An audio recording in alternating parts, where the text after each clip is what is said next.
vai repreender todo mal.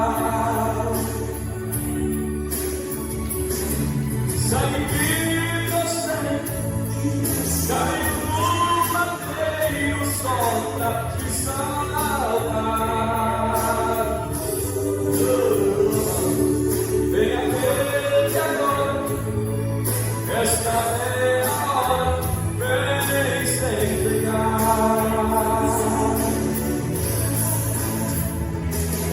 Sangue inocente, e aí o poder só pra te salvar.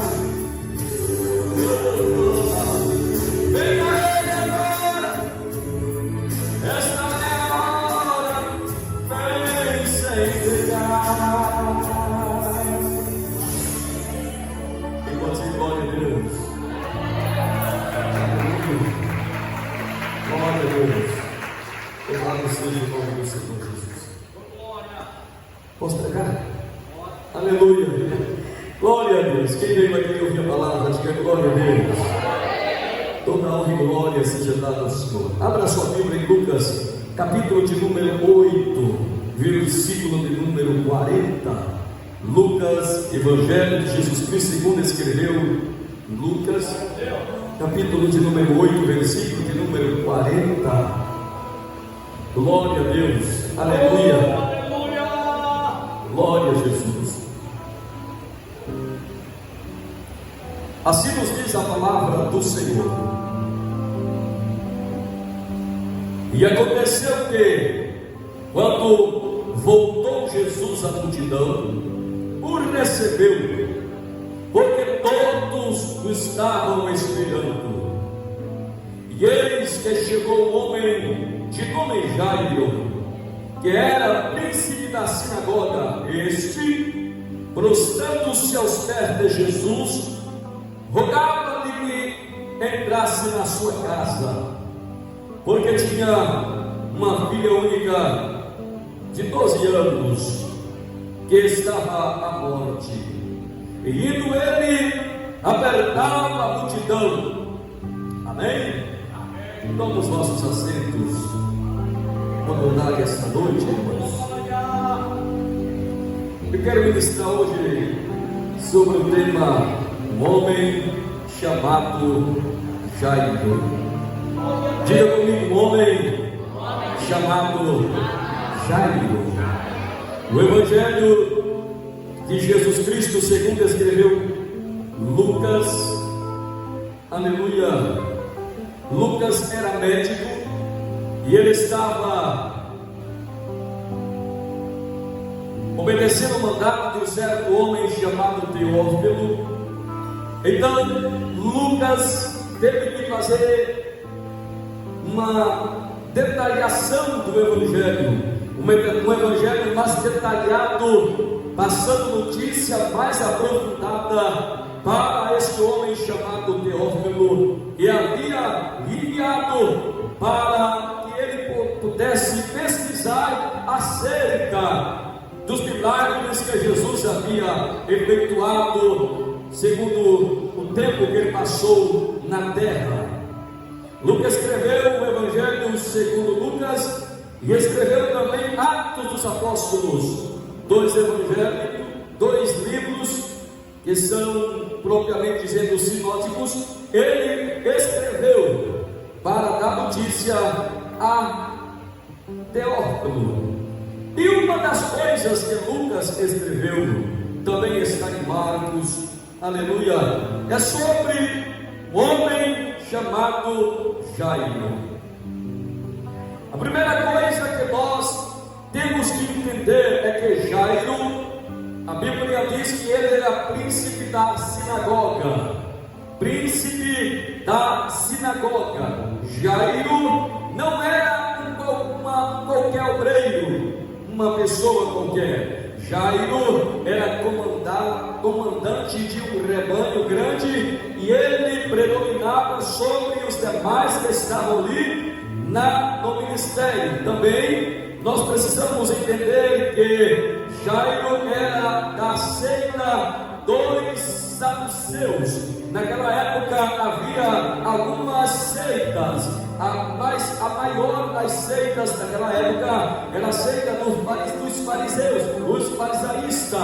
Havia também a seita dos libertos, a seita dos alexandrinos e também a seita dos saduceus. Entendemos que Jairo era como se fosse o pastor presidente de um campo, aleluia, que predominava naquela região. E os demais obreiros eram submissos a ele, pois a Bíblia diz que ele era príncipe da sinagoga. Logo Jairo tinha uma doutrina filosófica. Jairo ensinava a doutrina para todos que nele, aleluia, acreditava e que realmente era obediente. Jairo predominava a doutrina de não crer na ressurreição. A seita dos saduceus era aceita pelo seu pastor presidente, que não cria na ressurreição dos mortos. Porém, a seita dos fariseus cria na ressurreição, mas a seita dos saduceus não cria na ressurreição. Porém, Deus faz algumas coisas para levar o homem a quebrar-se diante do seu orgulho, a se mover, a se comover e mudar o seu raciocínio e o seu pensamento. Foi isso que aconteceu com Jairo. A história diz que Jairo e todos os saduceus não acreditavam na pregação de Jesus. Chamava Jesus como um falsário, chamava Jesus como uma pessoa que não era verdadeiro. Eles não acreditavam nas parábolas, eles não acreditavam nas pregações e muito menos nos milagres que era efetuado por Jesus. Jairo, antes de assumir a sua postura como pastor central da seita dos saduceus, a história diz que ele teve um caso. Ele teve um caso com uma mulher. Talvez o que eu vou falar hoje vocês não saibam, mas eu vou falar essa história por outro ângulo. Louvado seja o nome do Senhor. Jairo, antes de assumir a posição de pastor presidente, ele havia contraído um caso, e este caso levou e fez com que esta mulher engravidasse, e esta gravidez gerou-se uma filha, pelo que Jairo não a reconheceu e não, na verdade, assumiu aquela mulher que estava grávida e havia já dado à luz a filha. Jairo predominava na igreja, mas a igreja não sabia que ele tinha tido um caso e que muito menos ele era pai de uma filha. A igreja não sabia, as pessoas não sabiam, ele mantinha isto em oculto. A menina foi crescendo. Jairo, para os escondidos, mandava o sustento da filha. Havia um homem da confiança de Jairo que levava o mantimento para a esposa e para a filha, aos escondidos, porque ninguém poderia saber que ele tinha uma filha, que ele havia contraído um caso com uma mulher que ele havia engravidado e havia dado a ele uma filha. A história geral diz que esse homem levava o mantimento para a sua filha. Imagina uma coisa, uma filha crescendo sem a presença do pai, a filha crescendo na época e nos momentos e nas datas específicas de comemoração, nunca ela tinha o pai ao lado. Já imaginando olhar para suas amigas, e nos dias da tarde, o pai das suas amigas estava em casa, mas o pai dela não estava. Ela perguntava à mãe: cadê papai? Ele não nos visita. Cadê papai? Nos meus aniversários ele não está, nunca chegou e nunca veio em dia que eu completo o ano. Aonde ele está? Quem é ele? Ela não conhecia, segundo a história. E a mãe sempre dava desculpa. A mãe sempre dava desculpa. Mas um dia aquele homem que levava mantimento para a mãe da filha de Jairo chegou e não a viu a menina. E logo ele pergunta à mãe dizendo: onde está a menina de 12 anos? E a mãe disse: na verdade ela está doente. Na verdade, eu já peguei esse dinheiro que tu trouxe, está trazendo muitos dias, e eu estou levando ela aos médicos.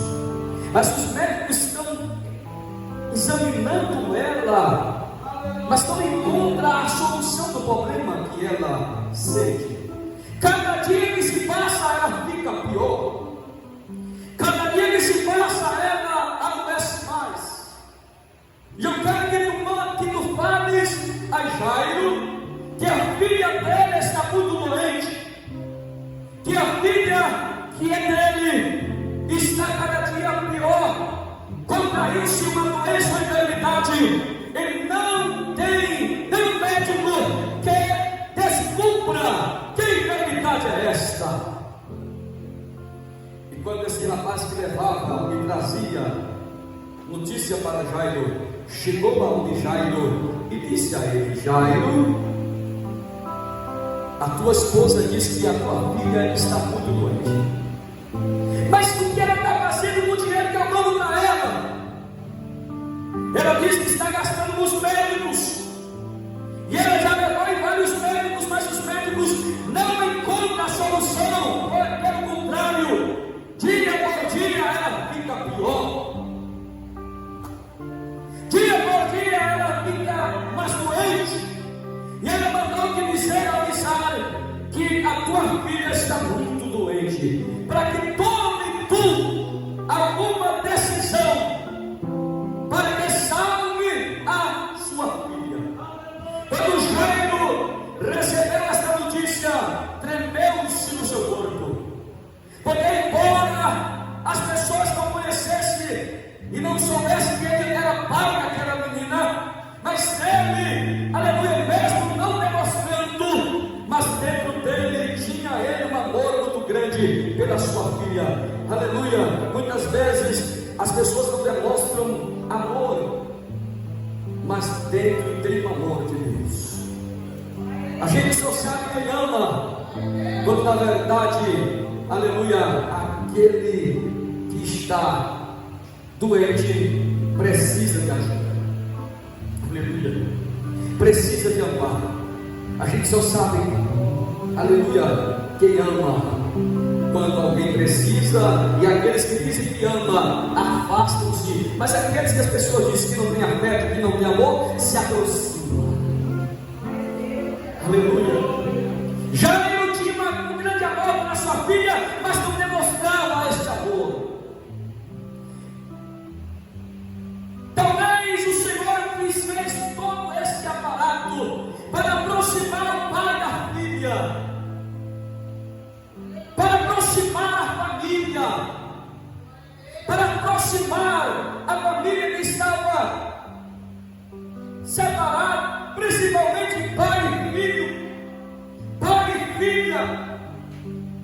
E Deus faz estas coisas, porque muitas vezes nós temos pai, nós temos mães, e a gente não sabe visitar.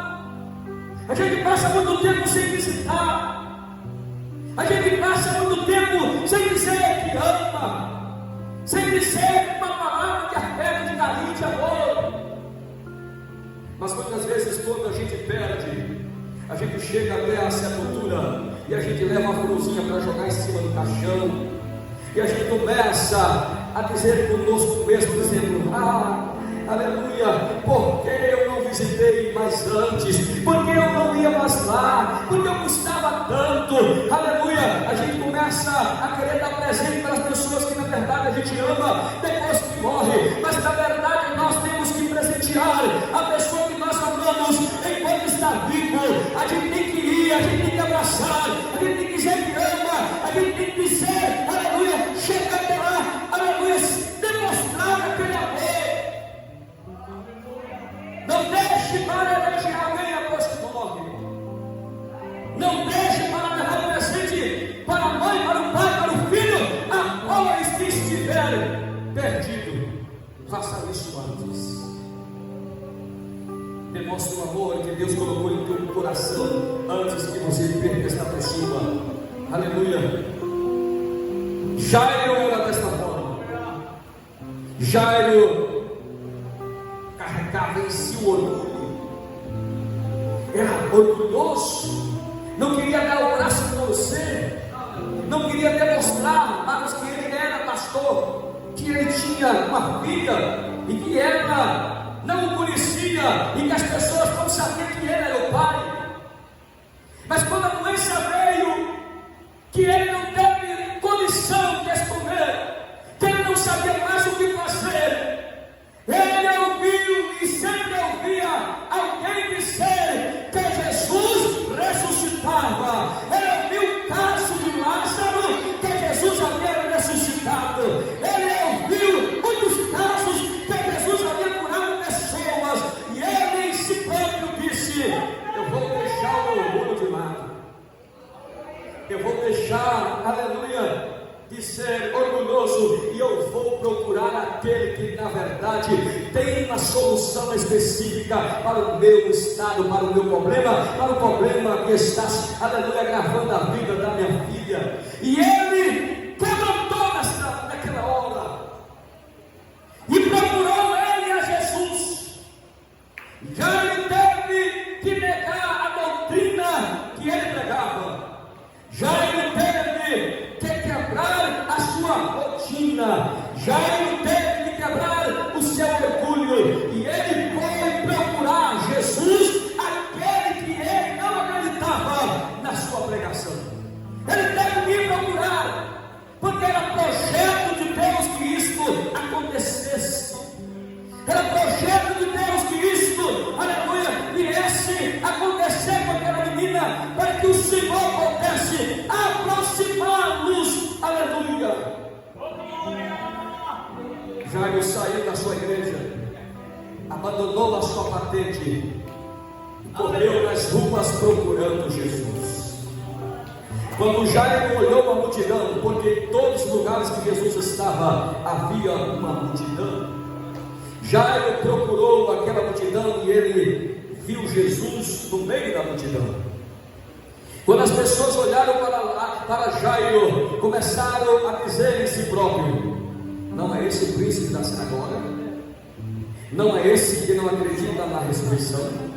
Não é esse que não acredita em Jesus? Não é esse que eu vejo pregando na sua sinagoga, dizendo que Jesus é um falsário, dizendo que não é verdade aquilo que ele faz, dizendo que ele opera pelo Deus de Deus é bom, dizendo que quem opera milagre, aleluia, é Satanás.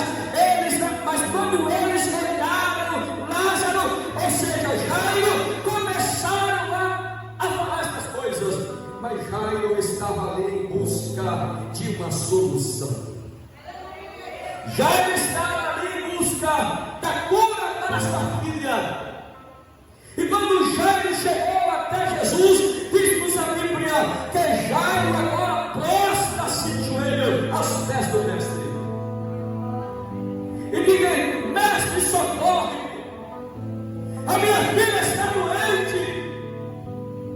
Jesus olha para Jairo e diz: não temas, crê somente. Mas quando Jesus, aleluia, fala isso a Jairo, chega outro príncipe da sinagoga, chega outra pessoa que era sujeita às Jairo e diz a Jairo: ei, Jairo, não importuna mais o mestre, não importuna mais este homem, porque a tua filha está morta. A tua filha faleceu, não tem mais jeito, não. Jesus olha novamente para Jairo e diz: não temas, crê somente. Aleluia. Jesus agora convida Jairo para ir na sua casa. Vamos até a tua casa. Aleluia. Vamos até a tua casa. Me leve até a tua casa. Aleluia. Leva-me até a tua casa. Louvado seja o nome do Senhor Jesus. E Jairo diz: vamos, mestre. Mestre, Jesus foi acompanhando Jairo. Quando Jairo chegou com Jesus na sua casa, a Bíblia diz que na casa de Jairo havia pessoas de toda a espécie. Pessoas estavam dentro e pessoas estavam fora. Quando Jesus chegou na casa de Jairo, que ele entrou na sala, as pessoas olharam para Jesus e olharam para Jairo. E as pessoas disseram e diziam um aos outros: por que Jairo trouxe esse homem para cá? Por que Jairo veio a este homem para cá? O que na verdade Jairo é desta família? Alguém disse: tu não sabe? O que levava o motivo para a mulher de Jairo? Tu não sabe? Não. Tu não sabe que esta menina que está no leito, que está morta, quem é o pai dela? É Jairo. Todo ficaram assustado em saber que Jairo era, na verdade, o pai daquela menina que havia falecido. Não, eu não acredito, pois ele é o pai. E por que ele não vem aqui? Por que eu nunca vi ele aqui? Porque ele é sacerdote dos saduceus, e porque ele não queria revelar o seu segredo, e porque ele exerce uma função muito, aleluia, alto. Ele não queria quebrantar-se, não queria tirar orgulho, aleluia, não queria revelar às pessoas que ele tinha tido caso com esta mulher e que tinha uma filha de 12 anos, mas agora a menina está morta, e ele precisou ir buscar Jesus e precisou vir aqui para esclarecer tudo. Jesus olha para Jairo chorando naquela hora. Jesus disse: a menina não está morta, a menina apenas dorme. Aleluia. Quando as pessoas olharam e ouviram que Jesus disse: a menina não está morta, a menina apenas dorme, eles começaram a murmurar no coração, dizendo: eu vi no bloco que ela está morta. Esse homem está dizendo que ela não morreu. Eu fui lá, até que teve os médicos disseram: eu já fui lá, eu já vi, ela está morta. Jesus, olhando para dentro daqueles homens, olhou que neles havia incredulidade, olhou que neles havia falta de fé. Jesus disse: coloca todos para fora. Todos vão para fora. Aleluia. E a mulher de Jairo com as que estavam levaram todos para fora. Jesus disse: fica só o pai da menina e a mãe da menina. Aleluia. E um dos discípulos, e entram comigo no quarto da menina.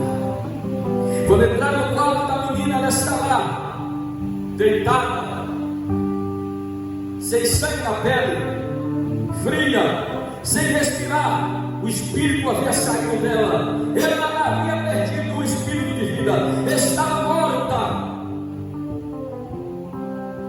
Jesus olhou para Jairo novamente e disse: não crê, não temas, crê somente. Não temas, crê somente. Jesus chegou até a cama daquela jovem dos 12 anos que estava morta, colocou as mãos sobre as mãos daquela menina e disse: menina, eu te mando, levanta-te. Aleluia. E quando eu disse: menina, eu te mando, levanta-te, aquela menina começou a mudar de cor, a sua pele começou a ficar rosada novamente, o sangue começou a correr nas suas veias. Aleluia. E ela naquele momento abriu seus olhos. Aleluia. Quando Jairo porque ele não acreditava na ressurreição. Ele ficou assustado e saiu de perto, ficou de longe, espantado, porque ele estava vendo algo que ele não acreditava, ali sendo realizado na sua frente. Jesus levantou a menina da cama. Depois que ela levantou, ele foi levando para Jairo e deu ao seu pai e deu à sua mãe, aleluia, e disse a eles: dê alguma coisa para comer. Jairo naquele momento começou a acreditar na ressurreição, quebrou todo o paradigma naquela hora, quebrou tudo aquilo que ele pregava e não acreditava. Deus fez com que eles voltassem novamente, aleluia, que ele reconhecesse a sua filha, e que ele reconhecesse a sua esposa, e que passasse a ser um pai mais presente. Deus faz estas coisas em nossa vida, aleluia. Jesus é a ressurreição, mas o mesmo Jesus que ressuscitou a filha do Jairo foi o mesmo Jesus que perdeu a vida no Calvário. Como é que o homem ressuscita e agora o homem chega a morrer? Como é que o homem que é dono da vida agora perde a própria vida? Como é que o homem que coloca as mãos sobre os enfermos cura? Como é que o homem que ressuscita o homem de 4 dias já morto pode perder a vida? O mesmo homem que fazia milagre, o mesmo homem que ressuscitou, aleluia, filho de Jairo, o mesmo homem que ressuscitou Lázaro de 4 dias, agora está no madeiro, agora está numa cruz, aleluia, agora ele está pregado nos pés, ele está pregado à mão, mas antes ele ir na cruz, ele teve que passar o itinerário de açoite. A Bíblia diz que ele pegou açoite, a Bíblia diz que ele foi chicoteado, 40 menos 1, aleluia, 40 menos 1, a chicotada corresponde a, aleluia, 40 vezes. 40 menos 1 quer dizer, os avós estavam na primeira lapada, um batia e o outro dizia: eu bato e tu conta. Primeira, segunda, terceira, quarta, 10ª, 15ª, 20ª. Quando chegava na 38, 37, o outro que estava batendo disse: quantas lapadas já dei? E o outro contava dizendo: eu não sei. Ele disse: tu não sabe? Então vamos voltar da primeira novamente. 1, 2, 3, 4, 5. Quando chegava perto das 40, aquele que estava batendo dizia: quantas lapadas já dei? E o algoz disse: não sei. Então vamos voltar novamente. Aleluia. A Bíblia nos fornece, melhores e nos diz que ele se fez esquecido 3 vezes. Louvado seja o nome do Senhor. E foi 38 chicotadas 3 vezes. A história diz que na ponta do Razorrai havia osso de carneiro quebrado. E toda a vara que o algoz dava a Jesus arrancava um pedaço do corpo, cortava as pernas, cortava as costas, cortava ele todo. É por isso, aleluia, que a Bíblia diz em Isaías capítulo 53, a partir do versículo 1, que ele foi moído pelas nossas iniquidades, aleluia, que ele foi moído pelos nossos pecados, aleluia, mas, aleluia, aquilo que ele fez e que ele se tornou por nós, trouxe-nos a paz e trouxe-nos a cura, porque pelas suas pisaduras nós fomos sarados, aleluia. O corpo de Jesus ficou retalhado, porque deram 3 vezes 38 chicotadas neles. Não havia lugar que não havia chicotada. Depois das chicotadas que eles deram, pegaram e escorretearam o rosto de Jesus com porradas, aleluia. Por isso a Bíblia diz em Isaías também dizendo: olhando nós para ele, não tinha parecer nem formosura. Por quê? Porque quando se bate no rosto da pessoa, automaticamente o rosto incha, aleluia. E quando levaram Jesus para a cruz, os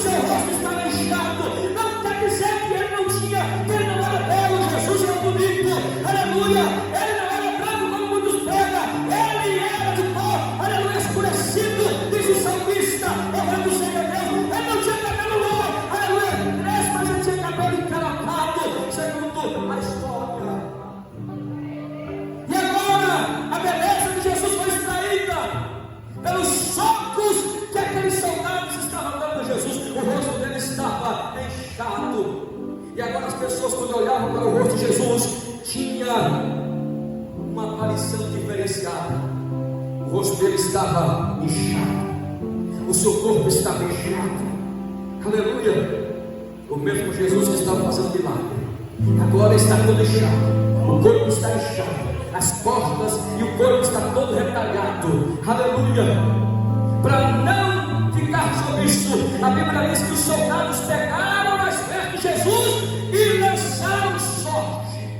Diga, lançaram sorte nas vestes de Jesus. A Bíblia diz que eles pegaram a veste de Jesus, e a única coisa que tinha nele era um manto, um tipo de roupa que não havia costura. Mas pegaram essa roupa que não tinha costura e lançaram sorte. O soldado ganhou na aposta e ficou com esta roupa que não tinha costura. Levaram Jesus para o madeiro. E quando chegaram no madeiro, pregaram na cruz e levantaram o mestre.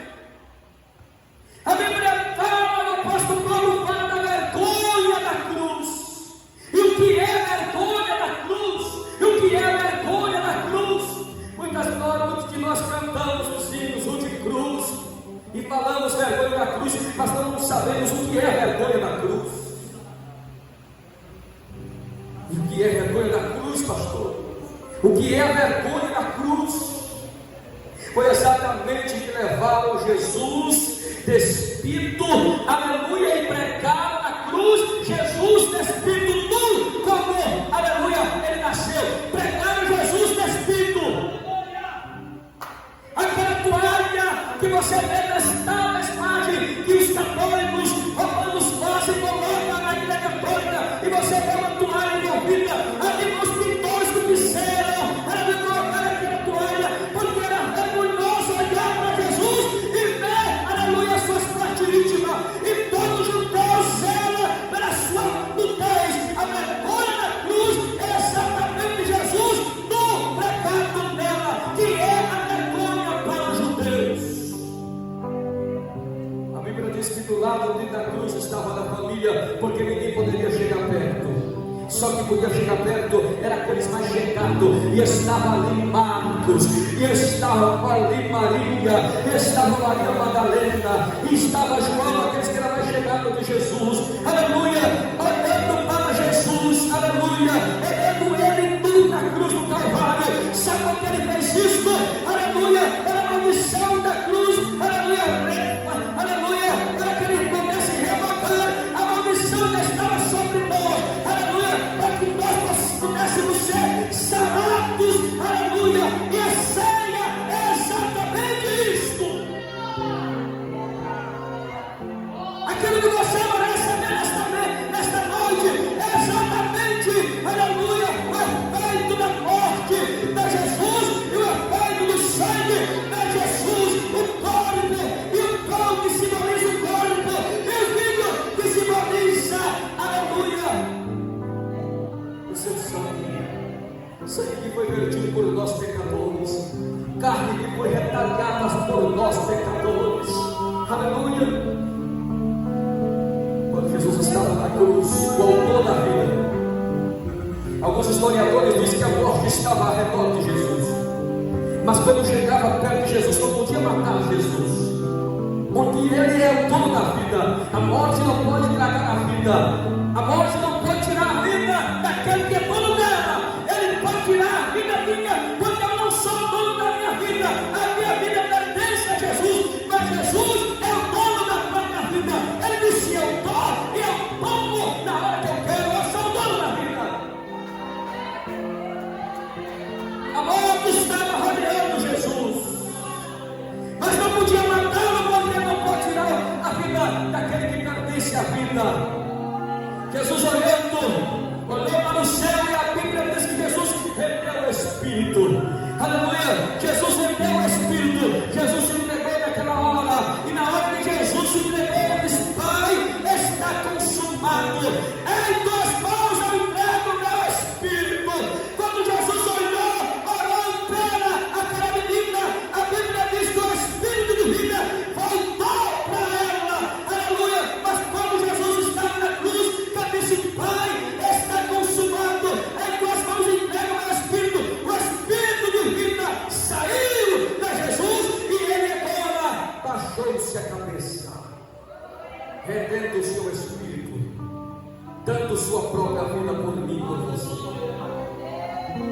aleluia, para que você onde estivesse aí, ficamos em pé em nome de Jesus. Você vai cear nesta noite, aleluia, aleluia. E quando você meter a mão no prato para pegar o pão, lembra que este pão é a simbolização do corpo de Jesus. Lembra da morte, lembra do sofrimento. Quando você beber o cálice, lembra que aquele cálice que é o vinho é o sangue que Jesus derramou na cruz por nós pecadores. Ele rendeu ao Espírito, ele entregou a sua própria vida por amor de mim e de você. Aleluia, bendito seja Deus. Mas a Bíblia diz que quando ele rendeu o Espírito, aleluia, as nuvens, aleluia, acrescentaram-se ao céu e houve a escuridão, aleluia. Os historiadores dizem que houve um terremoto, aleluia, naquele momento. E aquele terremoto abriu-se uma fenda, e a fenda foi abrindo da cruz, e aquela rachadura começou da cruz, e começou a dividir a terra, passou por dentro dos sepulcros, abriu a sepultura, aleluia, para a direção ao templo de Jerusalém. Quando chegou na direção do templo de Jerusalém, havia lá o manto, havia lá a separação que separava o santo do santíssimo. A rachadura entrou no templo e foi até o lugar santíssimo. Quando chegou lá, achou de alto a baixo, aleluia, veio do templo, rasgou-se de alto a baixo. Quer dizer que você está aqui e que você tem liberdade de adorar a Deus. O impedimento foi arrancado por Jesus, o entrampado foi arrancado por Jesus, aleluia. Aquilo que separava a mim com Deus foi rasgado de alto a baixo, aleluia, foi rasgado de alto a baixo. Você agora tem livre acesso ao céu, aleluia. Você tem livre acesso a Deus. Você pode orar, você pode executar a sua palavra, você pode orar pelos enfermos, você pode orar por pessoas se convertendo, porque aleluia, Deus dá esta autoridade. Nós somos sacerdócio do Senhor, louvado seja o nome do Senhor. E hoje vamos estar relembrando a sua morte e relembrando, aleluia, o seu sofrimento que ele sofreu por nós na cruz do Calvário. As sepulturas se abriram no céu, mas os mortos não ressuscitaram. Mas em Mateus está dizendo que as sepulturas se abriram e viram o corpo de mortos ressuscitados lá, aleluia, andando na cidade. Aconteceu exatamente isso, mas aconteceu depois que Jesus foi ao inferno, depois que Jesus cumpriu a sua sentença, pregou as células que estava aprisionada no inferno, aleluia, pregou dizendo, cumpriu-se tudo aquilo que é escrito em minha pessoa estava, aleluia. Agora tirarei vocês daqui e transportar-se-ei vocês para Nova Jerusalém, aleluia. E naquele momento, quando Deus, na pessoa de Cristo, ressuscitou, aleluia, depois que houve o ressurgimento de Jesus, foi que as sepulturas que estavam abertas e os corpos ressuscitaram, porque Jesus é a primícia daqueles que dormem. Louvado seja o nome do Senhor. Jesus é a primícia dos que dormem, aleluia, porque o primeiro que ressuscitou pelo seu próprio poder chama-se Jesus Cristo, aleluia, Jesus Cristo, do Filho de Deus, aleluia, ressuscitou dos mortos, subiu ao céu e está sentado à destra de Deus com todo o poder. E nesta noite está aqui, nesta ceia, para ceiar contigo e você ceiar com Ele.